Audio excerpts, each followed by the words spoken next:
തോറോടിൻ്റെ ജില്ലാ പഞ്ചായത്ത് ഡിവിഷൻ്റെ സമരനായകൻ സാരഥി, നമ്മുടെ നാളത്തെ ജില്ലാ പഞ്ചായത്തിൻ്റെ മെമ്പറാവാൻ ജനങ്ങളുടെ മുമ്പിൽ നമ്മൾ അവതരിപ്പിക്കുന്ന പ്രിയപ്പെട്ട സ്ഥാനാർത്ഥിക്ക് ഹൃദയം നിറഞ്ഞ വിജയാശംസകൾ ഞാൻ ഈ വേദിയിൽ നേരാൻ ആഗ്രഹിക്കുകയാണ്. ഞാൻ ഷെഹിനെ ഒന്ന് വന്ന ഷെഹിന് ഞാൻ അങ്ങോട്ട് വാ പറയട്ടെ. ഷെഹിനെ എനിക്ക് കുറേ കാലത്തെ പരിചയമുണ്ട്. കുറേ കാലത്തെ പരിചയം എന്ന് പറഞ്ഞാൽ ഞാൻ KSUവിൻ്റെ ജില്ലാ പ്രസിഡന്റ് ആവുന്നത് ഏകദേശം 2005 തോന്നുന്നുണ്ട്, 5 പാലക്കാട്ട്. അത് കഴിഞ്ഞ് ഞാൻ സംസ്ഥാന ജനറൽ സെക്രട്ടറി ആയി. KSUവിന് സംസ്ഥാന ജനറൽ സെക്രട്ടറി ആയി. ധനീഷൊക്കെ ഇവിടെ ഇരിക്കുന്നത് ഞങ്ങൾ യൂണിവേഴ്സിറ്റി ചാർജുമായിട്ട് കാലിക്കറ്റ് യൂണിവേഴ്സിറ്റിയിലെ സമരങ്ങൾ ഇങ്ങനെ തുടങ്ങിയ കാലത്താണ് ഈ സൗമ്യനായ ചെറുപ്പക്കാരൻ മെല്ലെ ഞങ്ങളുടെ ശ്രദ്ധയിലേക്ക് വരുന്നത്. അത് കഴിഞ്ഞ് സംഘടനാ തെരഞ്ഞെടുപ്പ് പ്രഖ്യാപിച്ചപ്പോൾ കോഴിക്കോട് ജില്ലാ കമ്മിറ്റിയുടെ അമരക്കാരൻ ആരാവണം എന്നുള്ള തീരുമാനത്തിൽ സ്ഥാനാർത്ഥിത്വത്തിലേക്ക് അന്ന് ഉയർന്നു വന്നൊരു പേരാണ് പ്രിയപ്പെട്ട R. ഷെഹിൻ. അങ്ങനെ ഉയർന്നു വന്ന R. ഷെഹിനോടൊപ്പം ജില്ലാ KSU കമ്മിറ്റിയുടെ പ്രസിഡന്റ്ഷിപ്പിലേക്ക് ഷെഹിനും സംസ്ഥാന KSU കമ്മിറ്റിയുടെ പ്രസിഡന്റ്ഷിപ്പിലേക്ക് ഞാനും മത്സരിച്ചു. ഞങ്ങൾ രണ്ടുപേരും ആ തെരഞ്ഞെടുപ്പിൽ ജില്ലാ പ്രസിഡന്റും സംസ്ഥാന പ്രസിഡന്റുമായി തെരഞ്ഞെടുക്കപ്പെട്ടു. ഞാൻ KSU സംസ്ഥാന കമ്മിറ്റിയുടെ പ്രസിഡന്റായിരിക്കുമ്പോൾ ഷെഹിനാണ് KSUവിൻ്റെ കോഴിക്കോട്ടെ ജില്ലാ കമ്മിറ്റിയുടെ പ്രസിഡന്റ്. ഞാൻ അതിനുശേഷം സംഘടനാ പ്രവർത്തന രംഗത്ത് ഞങ്ങൾ രണ്ടുപേരും തുടർന്നു. 2012 ഞാൻ KSU സംസ്ഥാന പ്രസിഡന്റ് പദവി ഒഴിഞ്ഞു. ഷെഹിൻ KSU ജില്ലാ കമ്മിറ്റിയുടെ പ്രസിഡന്റ്ഷിപ്പിലൊക്കെ അങ്ങനെ മാറി. അത് കഴിഞ്ഞ് പിന്നെ ഒരു സംഘടനാ തെരഞ്ഞെടുപ്പ് ഞങ്ങൾക്ക് വരുന്നത് 2020 2020 സംഘടനാ തെരഞ്ഞെടുപ്പ് വന്നപ്പോൾ ഞാൻ സംസ്ഥാന യൂത്ത് കോൺഗ്രസ് കമ്മിറ്റിയുടെ പ്രസിഡന്റ് സ്ഥാനത്തേക്ക് മത്സരിച്ചു. ഷെഹിൻ കോഴിക്കോട് ജില്ലാ യൂത്ത് കോൺഗ്രസ് കമ്മിറ്റിയുടെ പ്രസിഡന്റ് സ്ഥാനത്തേക്ക് മത്സരിച്ചു. ഞാൻ സംസ്ഥാനത്തെ യൂത്ത് കോൺഗ്രസ് കമ്മിറ്റിയുടെ പ്രസിഡന്റായി. ഷെഹിൻ കോഴിക്കോട്ടെ ജില്ലാ യൂത്ത് കോൺഗ്രസ് കമ്മിറ്റിയുടെ പ്രസിഡന്റായി. ഈ 2024 ഞാൻ വടകര പാർലമെന്റിന്റെ മെമ്പറായി നിങ്ങൾ എന്നെ തെരഞ്ഞെടുത്തു. 25 ഷെഹിനെ ചോറോട് ജില്ലാ പഞ്ചായത്തിന്റെ മെമ്പറായും നിങ്ങൾ തെരഞ്ഞെടുക്കണമെന്ന വിനീതമായ അഭ്യർത്ഥന ഒരു സഹപ്രവർത്തകൻ എന്ന നിലക്ക് വളരെ സന്തോഷത്തോടെ അഭിമാനത്തോടെ നടത്താൻ ഞാൻ ആഗ്രഹിക്കുകയാണ്. ഷെഹിൻ, ഞാൻ വലിയ കോട്ടയിൽ ഇവിടെ പറഞ്ഞതുപോലെ വലിയ ആമുഖത്തിൻ്റെ ഒന്നും ആവശ്യം അദ്ദേഹത്തെ അറിയുന്ന ആളുകൾക്കുണ്ടാവില്ല. ഒരു കാര്യവും സംഘടനക്കകത്ത് തനിക്ക് വേണ്ടി ആവശ്യപ്പെടാത്തൊരു ചെറുപ്പക്കാരനാണ് എന്നുള്ളത് നിസ്സംശയം പറയാൻ പറ്റും. പറഞ്ഞതും ആവശ്യപ്പെട്ടതും ഒക്കെ മറ്റുള്ളവർക്ക് വേണ്ടിയായിരുന്നു. ചോദിച്ചതും പറഞ്ഞതും ഒക്കെ മറ്റുള്ളവർക്ക് വേണ്ടിയായിരുന്നു. ഇന്ന് പാർട്ടി ഇങ്ങനെ ഒരു തീരുമാനമെടുത്ത് നിങ്ങളുടെ മുമ്പിൽ നിർത്തുമ്പോൾ നമ്മുടെ വോട്ട് കൊണ്ട് ജയിച്ചു വന്നാൽ എനിക്ക് ഉറപ്പാണ് ഇവിടെ ഞാനും പാറക്കലും വേണുവേട്ടനും കോട്ടയിലും രമേശി ഉൾപ്പെടെയുള്ള ഇവിടെ സംഘടന അതുപോലെ ജനപ്രതിനിധി എന്നുള്ള നിലക്ക് പ്രവർത്തനം നടത്തുന്ന ഞങ്ങൾക്ക് എല്ലാവർക്കും ഉറപ്പുണ്ട്, ഒരുവിധം ജില്ലാ പഞ്ചായത്ത് മെമ്പറെ പരമാവധി ഉപയോഗിക്കാൻ ഈ പ്രദേശത്ത് നമുക്ക് കഴിയും എന്നുള്ള ഉറപ്പ് ഷെഹിനെ സംബന്ധിച്ച് എനിക്ക് കൃത്യമായിട്ടുണ്ട്. എനിക്ക് KSUവിൻ്റെ സംസ്ഥാന കമ്മിറ്റിയുടെ സമ്മേളനം എവിടെ നടത്തണം എന്ന് അന്ന് ഞാൻ KSU പ്രസിഡന്റ് ആയിരിക്കും എനിക്ക് രണ്ടാമതൊന്നും ആലോചിക്കേണ്ടി വന്നിട്ടില്ല. പ്രിയപ്പെട്ട ചെയർമാൻ, ഞങ്ങൾ അന്ന് ആ സമ്മേളനം നടത്തിയത് കോഴിക്കോട് കടപ്പുറത്താണ്. KSU സമ്മേളനം കടപ്പുറത്ത് നടത്തിയാൽ നന്നാവുമോ എന്നുള്ള ആശങ്കയൊക്കെ അന്ന് ആളുകൾ പറഞ്ഞിരുന്നു. പക്ഷേ ജില്ലാ കമ്മിറ്റിയുടെ പ്രസിഡന്റ് പ്രഭാരേട്ട അന്നൊരു ഉറപ്പ് തന്നു, ധൈര്യമായിട്ട് നിങ്ങൾക്ക് നടത്താം. കോഴിക്കോട് കടപ്പുറത്ത് അന്ന് പരിപാടി നടത്താൻ തീരുമാനിച്ചു. ആ പരിപാടി നടത്താൻ തീരുമാനിച്ച് അതിൻ്റെ സംഘാടന കാര്യങ്ങളിൽ ഏറ്റവും സജീവമായി ഇടപെട്ടുകൊണ്ടിരുന്ന ഷെഹിന് പക്ഷേ കോഴിക്കോട്ടെ സംസ്ഥാന സമ്മേളനത്തിൽ പങ്കെടുക്കാൻ കഴിഞ്ഞില്ല. കോഴിക്കോട്ടെ സംസ്ഥാന സമ്മേളനത്തിൽ പങ്കെടുക്കാൻ ഷെഹിന് കഴിയാതെ പോയതിൻ്റെ കാരണം ഷെഹിൻ അന്ന് കോഴിക്കോട് ബേബി മെമ്മോറിയൽ ഹോസ്പിറ്റലിൽ അഡ്മിറ്റായിരുന്നു. ഷെഹിൻ ബേബിയിൽ അഡ്മിറ്റായത് പനി പിടിച്ചിട്ടോ തലവേദന പിടിച്ചിട്ടോ അല്ല. സംസ്ഥാന സമ്മേളനത്തിൻ്റെ സംഘാടനത്തിൻ്റെ ഭാഗമായി കൊടികെട്ടിക്കൊണ്ടിരുന്ന സഹപ്രവർത്തകർ അവരോടൊപ്പം രാത്രികളിൽ സംഘടനാ ഒരുക്കങ്ങൾ നടത്താൻ തീരുമാനിച്ചെടുത്ത് ഷെഹിനെ വളഞ്ഞു വെച്ച് യാതൊരു പ്രകോപനവും ഒരു ഇൻസിഡൻറ്റും ഇല്ലാതെ അതിക്രൂരമായ മർദ്ദനം നടത്തി കൈയിൻ്റെയും കാലിൻ്റെയും എല്ല് തല്ലി ഒടിച്ച് 2 ഫ്രാക്ചർ, കൈയിനും കാലിനും അല്ല അന്ന് വന്നത്, ഇടത് കൈയിൽ ഫ്രാക്ചർ വന്ന് സർജറി വേണ്ടി വന്ന് അന്ന് ഇതുവരെ ഇടേണ്ടി വന്ന അത്ര ക്രൂരമായ മർദ്ദനത്തിന് ഇരയാവേണ്ടി വന്നിട്ടുള്ളൊരു ചെറുപ്പക്കാരനാണ്. പക്ഷെ ഷെഹിൻ ഒന്നിൻ്റെയും മുമ്പിൽ അങ്ങനെ ഇടിച്ചു കയറി നിൽക്കുന്ന ഒരാളോ അവനവൻ്റെ ഇടം ഇടിച്ചു കയറി വന്നുണ്ടാക്കുന്ന ഒരാളോ അല്ല. പക്ഷേ ഡീപ്പായിട്ടുള്ള സംഘടനാ പ്രവർത്തനം പ്രസ്ഥാനത്തിന് വേണ്ടി, മുന്നണിക്ക് വേണ്ടി, ജനങ്ങൾക്ക് വേണ്ടി നടത്താൻ കഴിവുള്ള ഒരു ചെറുപ്പക്കാരനാണ്. ആത്മാർത്ഥതയോടെ ഏറ്റെടുത്ത ഉത്തരവാദിത്തങ്ങൾ മുന്നോട്ട് പോകാൻ ഇതുവരെ എൻ്റെ പരിചയവും കാര്യങ്ങളും വെച്ച് തന്നെ ഞാൻ പറയുന്നു, മുന്നോട്ട് പോകുമ്പോൾ അതിനൊക്കെ ഒരു സിൻസിയറായിട്ട് വിഷയങ്ങളിൽ ഇടപെടുന്ന ഒരു അടിമുടി UDF കുടുംബമാണ്. ഗ്രാൻഡ് പാരൻസ് മുതൽ ഇന്നേ വരെയുള്ള ആ കുടുംബത്തിലെ എല്ലാവരും ജനാധിപത്യ മുന്നണിയുടെ കരുത്തും കാവലുമാണ്. അങ്ങനെ ഒരു ചെറുപ്പക്കാരനെയാണ് അവിടെ കിട്ടിയിട്ടുള്ളത്. എത്ര കേസിൽ ഈ ഗവൺമെൻറ് പ്രതിയാക്കിയിട്ടുണ്ട് എന്നുള്ളതിന് കാരണം രണ്ട് ജില്ലാ കമ്മിറ്റികളിൽ രണ്ട് ജില്ലാ കമ്മിറ്റിയുടെ അടുപ്പിച്ച അധ്യക്ഷനാണ്. കോഴിക്കോട്ടെ ജില്ലാ പ്രസിഡന്റായ എൻ്റെ കമ്മിറ്റിയിലും അതിന് ശേഷം വന്ന യൂത്ത് കോൺഗ്രസ് കമ്മിറ്റിയിലും ഷഹീൻ ജില്ലാ പ്രസിഡന്റാണ്. രണ്ട് കമ്മിറ്റിയിലും അധ്യക്ഷ സ്ഥാനത്ത് ഷഹീൻ ഇരിക്കുമ്പോൾ എത്ര കേസിലകപ്പെട്ടിട്ടുണ്ടാവുമെന്നുള്ളതിന് ഇപ്പോൾ ഇതിൻ്റെ കണക്ക് നോക്കുമ്പോഴായിരിക്കും ഏകദേശം നോമിനേഷൻ കൊടുക്കുമ്പോൾ എത്ര കേസിൻ്റെ പ്രതിയാണ് ഏകദേശം ഞാൻ നിങ്ങൾ ഒരു കാര്യം നിങ്ങളുടെ ശ്രദ്ധയിൽപ്പെടാൻ വേണ്ടി പറയാം. ഭരണകൂടം നമ്മൾ പുറത്ത് കാല് വെച്ചാൽ നമ്മളെ വേട്ടയാടാൻ ശ്രമിക്കുന്ന ഒരു കാലത്ത് ഈ ചെറുപ്പക്കാരൻ സമരങ്ങൾ സംഘടിപ്പിച്ചതിൻ്റെ പേരിൽ, പ്രസ്ഥാനങ്ങൾക്ക് വേണ്ടി തെരുവിലിറങ്ങിയതിൻ്റെ പേരിൽ 92 കേസിൽ പ്രതിയാണ് എന്നുള്ളത് നിങ്ങളുടെ ശ്രദ്ധയിലേക്ക് കൊണ്ടുവരാൻ ഞാൻ ആഗ്രഹിക്കുന്നു. ഇത് വെറുതെ പറയാൻ പറ്റില്ല. നോമിനേഷൻ കൊടുക്കുമ്പോൾ എഴുതി കൊടുക്കണ്ടേ അല്ലേ? എഴുതി കൊടുക്കണ്ടേ? അഡീഷണൽ പേജ് വെച്ചിട്ട് എഴുതി കൊടുക്കണം. 92 കേസിൽ പിണറായി ഭരണകൂടം പ്രതി ചേർത്ത ഒരു ചെറുപ്പക്കാരൻ. നിങ്ങൾ ആലോചിച്ച് നോക്കുക, ഒരു വർഷത്തിൽ എത്ര ദിവസം കോടതിയിൽ ജീവിക്കേണ്ടി വരുമെന്നുള്ളത് ഒന്ന് ആലോചിച്ച് നോക്കുക. 92 കേസിൽ പ്രതിയാണ്. അങ്ങനെയുള്ള ഒരാൾ, അങ്ങനെയുള്ള പൊളിറ്റിക്കൽ ഹിസ്റ്ററിയുള്ള ഒരാൾ, നല്ലൊരു യുവജന രാഷ്ട്രീയ നേതാവാണ് ചോറോട് വന്നിട്ടുള്ളത്. ജയിപ്പിക്കാനുള്ള ഉത്തരവാദിത്തം നമ്മുടെയാണ്. നമ്മൾ ഒരുമിച്ച് അതിനു വേണ്ടി പൊരുതുമെന്നുള്ള പ്രഖ്യാപനമാണ് ഈ ഹാളിനകത്തുണ്ടാവേണ്ടത് എന്നുള്ളതാണ് എൻ്റെ വിനീതമായ അഭ്യർത്ഥന. ഇവരെപ്പോലുള്ള ആളുകൾ വളർന്നു വരുമ്പോൾ അവരെ ഇല്ലാതാക്കുന്ന കേസുകളാണ്. നിങ്ങൾ ആലോചിച്ച് നോക്കണം. കണ്ടതിനും കേട്ടതിനും അതെന്താണെന്ന് ഇപ്പോൾ നമ്മളും അനുഭവിച്ചതല്ലേ. പേരാമ്പ്രയിൽ പോയപ്പോൾ ഇവിടെ വന്നപ്പോൾ പോലീസിനെ ബോംബെറിഞ്ഞ കേസിൽ എന്നെ ഉൾപ്പെടെ പ്രതി ചേർക്കാൻ വേണ്ടിയാണ് അവർ മെനക്കെട്ടത്. എന്തെല്ലാം കള്ളക്കഥകളാണ് പ്രചരിപ്പിച്ചത്. എന്നെ ഉൾപ്പെടെ പ്രതി ചേർക്കാൻ വേണ്ടിയാണ് അവർ മെനക്കെട്ടത്. പോലീസിനെ ബോംബെറിഞ്ഞ കേസിൽ പ്രതി ചേർക്കാൻ വേണ്ടി മെനക്കെടുക. ആ ചെറുപ്പക്കാരെന്നിട്ട് രാത്രി വീട് കയറി എന്നോട് ആളുകൾ പറഞ്ഞു മുൻകൂർ ജാമ്യം എടുക്കണം.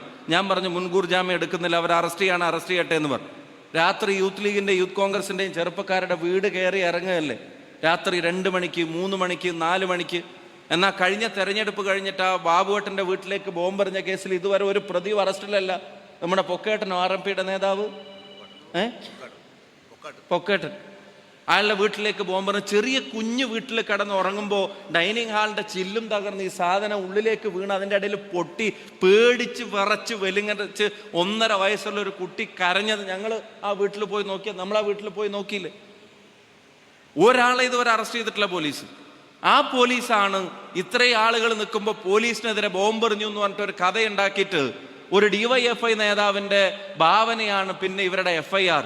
ഒരു കഥയുണ്ടാക്കിയിട്ട് പോലീസ് അറസ്റ്റ് ചെയ്യാൻ 5-8 ചെറുപ്പക്കാരെ റിമാൻഡ് ചെയ്തു. എന്നിട്ട് ആ ചെറുപ്പക്കാരെ റിമാൻഡ് ചെയ്തപ്പോൾ അവർക്ക് ജാമ്യം കൊടുക്കാൻ വേണ്ടി കോടതിയെ സമീപിച്ചപ്പോൾ അവർക്ക് ജാമ്യം കൊടുത്തപ്പോൾ കോടതി ഇറക്കിയ ഒരു ഉത്തരവിൽ പറയുന്ന ഒരു വാചകം ഞാൻ നിങ്ങളുടെ മുമ്പിൽ വായിച്ചു കേൾപ്പിക്കാൻ ആഗ്രഹിക്കുന്നു. From the facts revealed from the case diary. Police സമർപ്പിച്ച കേസ് ഡയറിയിൽ പരിശോധിച്ചപ്പോൾ ബോധ്യപ്പെട്ട കാര്യങ്ങൾ അടിസ്ഥാനപ്പെടുത്തി, പർട്ടിക്കുലർലി ദ FI സ്റ്റേറ്റ്മെന്റ്, നിങ്ങളുടെ ഫസ്റ്റ് ഇൻഫർമേഷൻ സ്റ്റേറ്റ്മെന്റിലെ വിശദാംശങ്ങൾ വെക്കുമ്പോൾ it is prima facie found that the subsequent crime was registered only to cover the negligence of the police in handling the grenade. എന്ന് വെച്ചാൽ ഗ്രനേഡ് എറിയുന്നതിലെ പോലീസിന്റെ വീഴ്ചകൾ മറച്ചു വെക്കാൻ വേണ്ടിയാണ് ഈ ബോംബ് കേസ് എന്ന കള്ളക്കേസ് ഉണ്ടാക്കിയതെന്ന് കോടതി തന്നെ പറയുന്ന ഒരവസ്ഥയിലേക്ക് കാര്യങ്ങൾ മാറുകയാണ്. എന്നിട്ട് അതിൻ്റെ പേരിലാണ് 8 ചെറുപ്പക്കാരെ കോടതി ജാമ്യത്തിന്റെ ഉത്തരവിൽ പറഞ്ഞതാ. കോടതി ജാമ്യത്തിന്റെ ഉത്തരവിൽ ഈ കള്ളക്കേസിൽ കോടതി ജാമ്യത്തിന്റെ ഉത്തരവിൽ പറഞ്ഞതാ. എന്തെല്ലാം ആക്ഷേപങ്ങളാണ് നമുക്കെതിരെ ഉന്നയിക്കാൻ നോക്കിയത്. ഞാൻ വ്യക്തിപരമായ ഒരു കാര്യങ്ങൾ പറയാനുള്ള ഒരു വേദിയാക്കി ഇതിനെ മാറ്റുന്നില്ല. പക്ഷെ നിങ്ങളുടെ ശ്രദ്ധയിലേക്ക് ഒരു പൊളിറ്റിക്കൽ ഫൈറ്റിന്റെ പ്രാധാന്യം നിങ്ങളുടെ ശ്രദ്ധയിലേക്ക് കൊണ്ടുവരാൻ ഞാൻ ആഗ്രഹിക്കുന്നു. 2 DYSPമാരും 100-200 പോലീസുകാരും അവിടെ ഉണ്ടപ്പോൾ ഒരു ബോംബെറിഞ്ഞ് അവിടെ നിലത്ത് വീണ് പൊട്ടിയ അവരുടെ ശ്രദ്ധയിൽ ആരുടെ ശ്രദ്ധയിലും 10-ാം തീയതി പെടില്ലേ? നിരവധി മാധ്യമ പ്രവർത്തകർ അവിടെ ഉണ്ടായിരുന്നപ്പോൾ അവരാരും അത് കാണില്ലേ?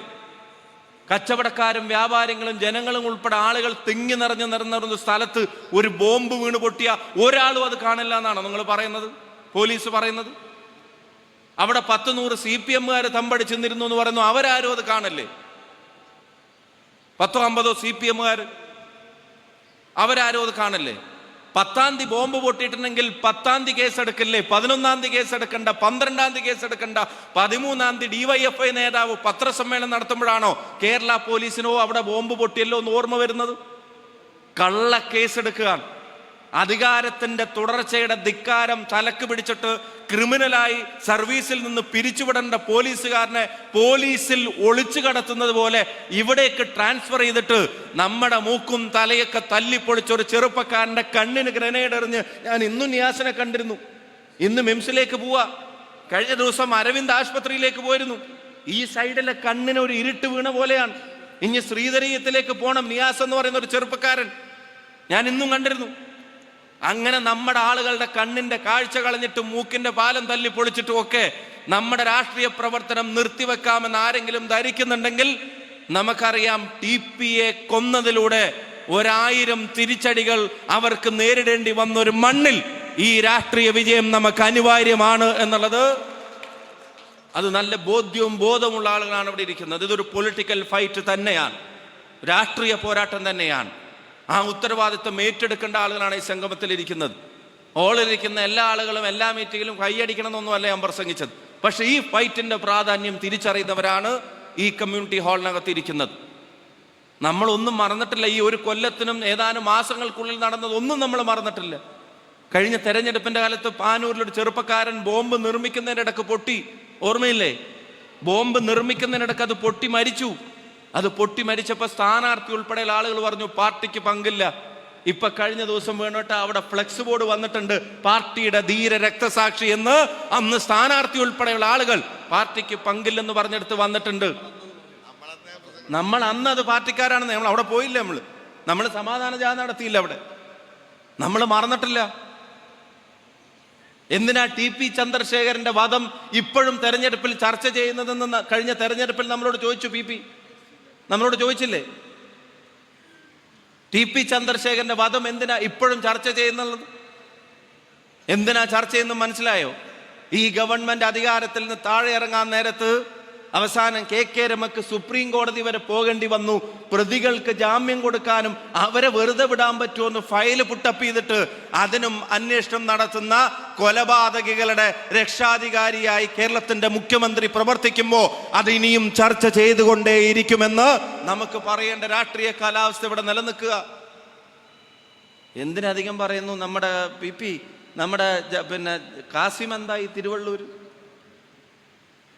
സതീഷേട്ടാ, കാഫിർ സ്ക്രീൻഷോട്ട് എന്തായി ബാബേട്ട? എന്തൊക്കെയാ പറഞ്ഞിരുന്നത്? നമ്മുടെ മേലെ എന്തെല്ലാം ആരോപണങ്ങളായിരുന്നു. ഒരു മുൻ MLA ഒരു പോസ്റ്റ് ഇട്ട് ഓർമ്മയില്ല രാഷ്ട്രേട്ടാ? എന്തൊരു വർഗീയതയാണ്ടോ എന്നുള്ളൊരു ചോദ്യം ഇട്ടിട്ട് ക്വസ്റ്റ്യൻ മാർക്ക് ഇട്ടിട്ട് നമ്മളോടൊരു ചോദ്യം. നമ്മൾ അന്ന് തന്നെ മറുപടി പറഞ്ഞിട്ടുണ്ട്, ചേച്ചി അത് കണ്ണാടിയുടെ മുമ്പിൽ നിന്ന് ചോദിച്ചാൽ മതി, ഞങ്ങളോട് ചോദിക്കണ്ട എന്നുള്ളത് നമ്മൾ അന്നേ പറഞ്ഞിട്ടുണ്ട്. ഇപ്പോ പ്രിയപ്പെട്ട പാറക്കൽ ഉൾപ്പെടെയുള്ള ആളുകൾ കോടതിയുടെ സഹായം തേടി കോടതി ചെവിക്ക് പിടിച്ചപ്പോഴാണ് അറിയുന്നത് എന്താ, മുഹമ്മദ് കാസിം എന്ന് പറയുന്ന തിരുവള്ളൂരിലെ യൂത്ത് ലീഗുകാരൻ്റെ മൊബൈലിൽ അങ്ങനെ ഒരു വാട്സപ്പ് ഗ്രൂപ്പ് ഇല്ല. അവൻ പോലീസ് സ്റ്റേഷനിൽ അന്നേക്കന്ന് കൊണ്ടുപോയി വെച്ചു കൊടുത്ത മൊബൈൽ പരിശോധിക്കാൻ പറഞ്ഞിട്ട് പരിശോധിച്ചിട്ട് അതിൽ എന്തെങ്കിലും ഉണ്ടെങ്കിൽ എന്നെ അറസ്റ്റ് ചെയ്തോന്ന ചെറുപ്പക്കാരൻ അവിടെ നിന്ന് പറഞ്ഞപ്പോൾ പോലീസിന് മടി.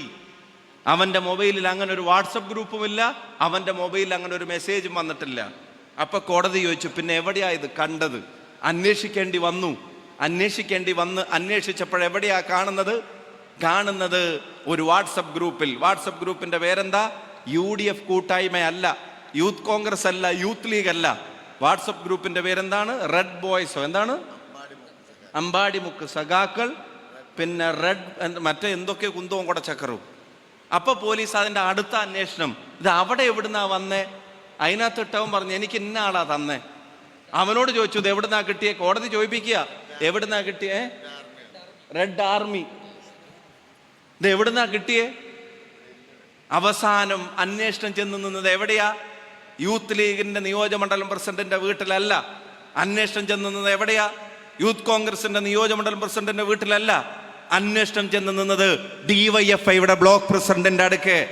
എവിടുന്നാ ഈ സാധനം കിട്ടിയതെന്ന പോലീസിന്റെ ചോദ്യത്തിന് ഇപ്പോഴും ഞാൻ ഈ സംസാരിക്കുന്ന ഈ നിമിഷവും ആ DYFI ബ്ലോക്ക് പ്രസിഡന്റ് പോലീസിന് ഒരു മറുപടി കൊടുത്തിട്ടില്ല. എന്താ കൊടുക്കാത്തെ?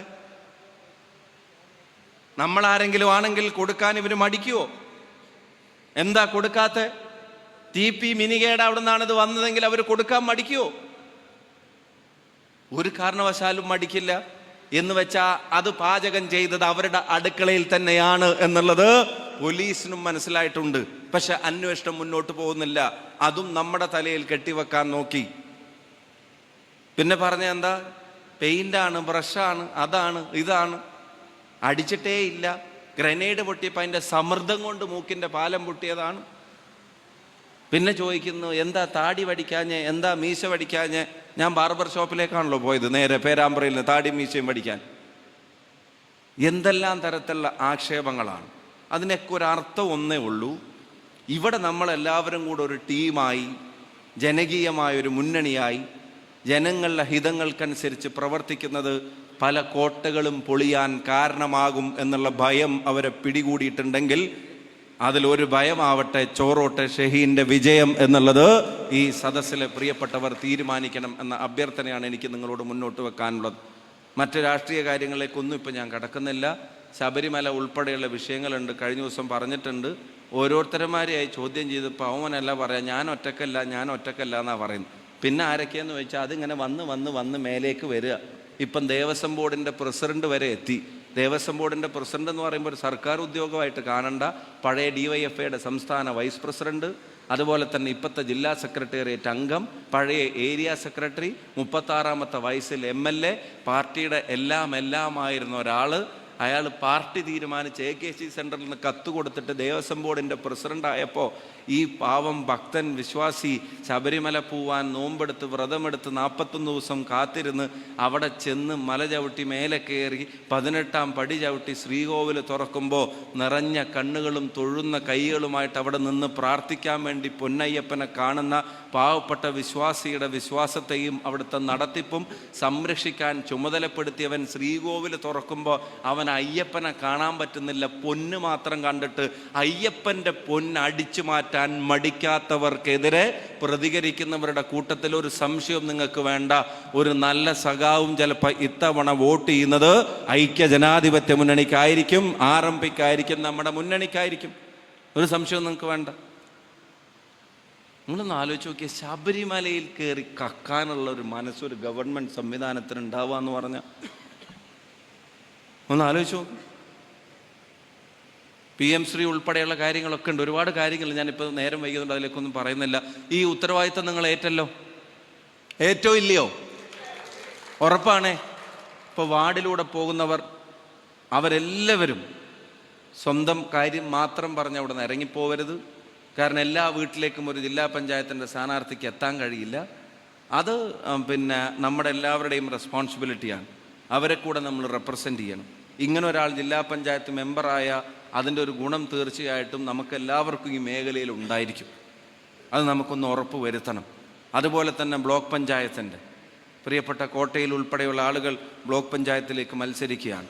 വളരെ സീരിയസ് ആയിട്ട് തന്നെയാണ് നമ്മൾ ഈ തെരഞ്ഞെടുപ്പിനെ നേരിടുന്നത് എന്നുള്ളതിൻ്റെ ഏറ്റവും നല്ല മെസ്സേജാണ് കോട്ടയിൽ ഉൾപ്പെടെയുള്ള ആളുകൾ, അതുപോലെ തന്നെ മുൻ പഞ്ചായത്ത് പ്രസിഡന്റ് ഉൾപ്പെടെയുള്ള ആളുകൾ നേരിട്ട് ഈ ബ്ലോക്ക് പഞ്ചായത്തിലേക്ക് നമ്മൾ മത്സരിക്കുന്നത്. അത് ജയിക്കാൻ വേണ്ടി നമ്മളെല്ലാവരും ഒരുമിച്ച് നടത്തുന്ന പോരാട്ടമാണ്. അത് നല്ലൊരു ടീമാണ്.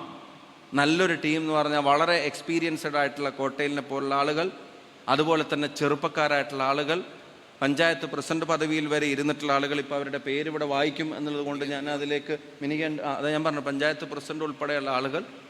അതൊരു നല്ല ടീം വരിക. ബ്ലോക്ക് പഞ്ചായത്തിൻ്റെ ഒക്കെ ഈ സംവിധാനങ്ങളിലൊക്കെ ഇരുന്നിട്ട് സാധാരണക്കാരൻ്റെ അവകാശങ്ങൾ നിഷേധിച്ചിട്ട് അവിടെ ഇരുന്ന് കട്ടുമുടിച്ച് പാവങ്ങളെ നോക്കി വെല്ലുവിളിക്കുന്ന ഒരു സംവിധാനത്തിന് അറുതി വരുത്താൻ സമയമായി. ആ പോരാട്ടത്തിൻ്റെ ഭാഗമായിട്ടാണ് നമ്മളെല്ലാവരും അണിചേർന്നിരിക്കുന്നത്. ഇവിടെ ഒരാൾക്കും നിസ്സംഗതയുണ്ടാവാൻ പാടില്ല.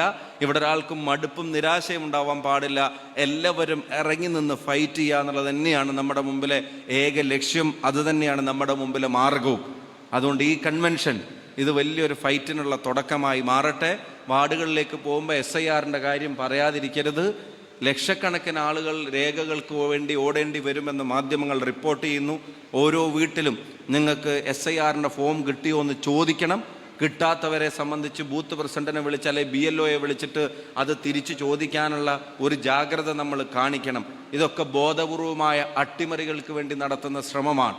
ആ ശ്രമങ്ങളെ അതിജീവിക്കാൻ തീർച്ചയായിട്ടും നമ്മുടെ കരുത്തുറ്റ പ്രവർത്തനം അതിന് കരുത്തായി മാറട്ടെ എന്നുള്ളത് ഞാൻ സ്നേഹത്തോടെ ഞാൻ അഭ്യർത്ഥിക്കുകയാണ്. ഇവിടെ ബ്ലോക്ക് പഞ്ചായത്തിൻ്റെ സ്ഥാനാർത്ഥികളെ നമ്മൾ ഹാരാർപ്പണം നടത്തുന്നുണ്ട്. അവർക്കെല്ലാവർക്കും വിജയാശംസകൾ നേരുന്നു. കോട്ടയിലൊക്കെ ഈ പറയുന്ന ഉത്തരവാദിത്തങ്ങൾ ഏറ്റെടുത്ത് അതിനുവേണ്ടി നിലകൊള്ളാനും അതിൻ്റെ മുന്നിലിറങ്ങി നിൽക്കാനും എപ്പോഴും റിസ്ക് എടുത്ത് രാഷ്ട്രീയ പ്രവർത്തനം നടത്താൻ ഇങ്ങനെ ഒരു കൂട്ടായ്മ രൂപപ്പെടുന്ന കാര്യങ്ങൾ ഇവരെല്ലാവരും നേരത്തെ പാറക്കലും വേണോട്ടിനൊക്കെ അവരൊക്കെ പറഞ്ഞിട്ടുണ്ട് കുറേ. ആ സമയത്തൊക്കെ ഈ വന്ന രാഷ്ട്രീയ മാറ്റത്തിൻ്റെയൊക്കെ ചുക്കാൻ പിടിച്ചവരിൽ നിന്ന് ഇപ്പോൾ ഒരു ടീമായിട്ട് നമ്മൾ രംഗത്തിറങ്ങുമ്പോൾ വിജയത്തിൽ കുറഞ്ഞ ഒന്നും നമ്മുടെ ബ്ലോക്ക് പഞ്ചായത്തിലും നമ്മൾ പ്രതീക്ഷിക്കുന്നില്ല. അതൊക്കെ വേണം. കാരണം ഞാൻ പറഞ്ഞിട്ടുണ്ടല്ലോ, നമ്മുടെ നാട്ടിൽ ഒരു ഫണ്ട് വിനിയോഗിക്കുമ്പോൾ അത് അർഹിക്കുന്ന ആളുകളുടെ അടുക്കലേക്ക് എത്താൻ ഇപ്പോഴും എത്ര ആളുകളാണ് കടലാസും കൊണ്ട് എൻ്റെ അടുത്ത് വരുന്നത്. 50 വർഷമായി, 30 വർഷമായി, 25 വർഷമായി നമുക്ക് വോട്ട് ചെയ്യുന്നവരായതുകൊണ്ട് റോഡില്ല, നമുക്ക് വോട്ട് ചെയ്യുന്നവരായതുകൊണ്ട് വെളിച്ചമില്ല, നമുക്ക് വോട്ട് ചെയ്യുന്നവരായതുകൊണ്ട് വെള്ളമില്ല എന്നൊക്കെ പറഞ്ഞു വരുന്ന പലരും ഉള്ള ഈ വടകര പാർലമെൻറ്റിൻ്റെ മണ്ഡലത്തിൻ്റെ പല ഇടങ്ങളിലും ഉണ്ട്. അവർക്കൊക്കെ എത്തേണ്ടത് എത്തിച്ചു കൊടുക്കാൻ നമുക്ക് കഴിയണം. എന്ന് മാത്രമല്ല, ഒരു കാര്യം കൂടെ ഞാൻ പറയാം. ഈ ജയമൊക്കെ ഇനി കേരളത്തിൽ ഉണ്ടാവാൻ പോകുന്ന മാറ്റത്തിനൊരു കരുത്തായി മാറണം. എഴുന്നേറ്റ് നിന്ന് നമ്മൾ പറയണം, കേരളം ഇതാ ഞങ്ങൾ തിരിച്ചു പിടിക്കാൻ പോകുന്നു എന്ന്. കേരളത്തിലെ ആളുകൾക്ക്, ജനങ്ങൾക്ക് ഉറപ്പ് കൊടുക്കാൻ, കോൺഫിഡൻസ് കൊടുക്കാൻ കഴിയുന്ന ജയങ്ങളായിട്ട് ഇത് മാറണം. അപ്പം അതിനുവേണ്ടി എല്ലാവരും രംഗത്തിറങ്ങണം. ഞാൻ വാർഡ് സ്ഥാനാർത്ഥികളോട് പ്രത്യേകം പറയുന്നു, ജില്ലാ ബ്ലോക്ക് ഡിവിഷനുകളുടെ വിജയത്തിന് വേണ്ടി ഏറ്റവും കൂടുതൽ ഇടപെടാൻ കഴിയുന്നത് നിങ്ങൾക്ക് ഓരോരുത്തർക്കുമാണ്. നിങ്ങൾ ആ ഉത്തരവാദിത്തങ്ങൾ ഏറ്റെടുക്കണമെന്ന് വിനീതമായി അഭ്യർത്ഥിച്ചുകൊണ്ട് നിങ്ങളുടെ എല്ലാവരുടെയും അനുമതിയോടെ ഈ സംഗമം ഔപചാരികമായി ഉദ്ഘാടനം ചെയ്തതായി പ്രഖ്യാപിച്ചുകൊണ്ട് എൻ്റെ വാക്കുകൾ ഉപസംഹരിക്കുന്നു. നന്ദി, നമസ്കാരം. ജയ് ഹിന്ദ്, ജയ് UDF.